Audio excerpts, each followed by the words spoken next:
1,000 piso naging katumbas ng 5,000 piso? Yan ang naging halaga ng isang drawing ng 1,000 peso bill na aakalain mong totoo. Pusuan na yan sa report ni JP Soriano. Ito ang puhunan ng isang visual artist. Pero hindi pambayad kundi ito mismo ang kanyang ibinebenta dahil ang mga perang yan, hyper-realistic drawing lang.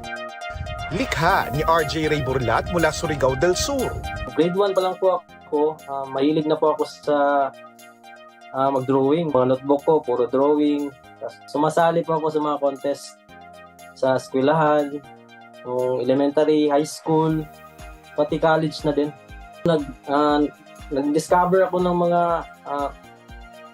media kung ano ang hindi ko pa nalalaman. Tapos, trinay ko yung mga 3D art. Bukod sa mga banknotes, gumuguhit din siya ng mga pangkaraniwang bagay.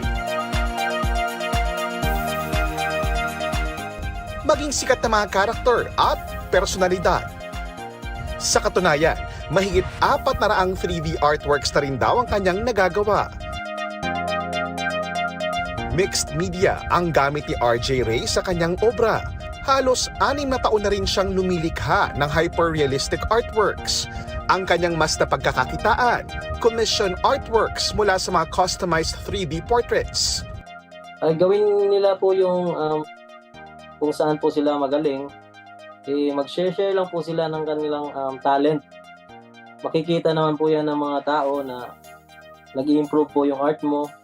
Kaya ang viral nga niyang 1,000 peso bill times 5 ang naging halaga.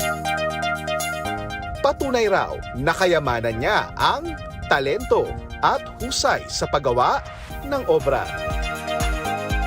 JP Soriano, nagbabalita para sa GMA Integrated News.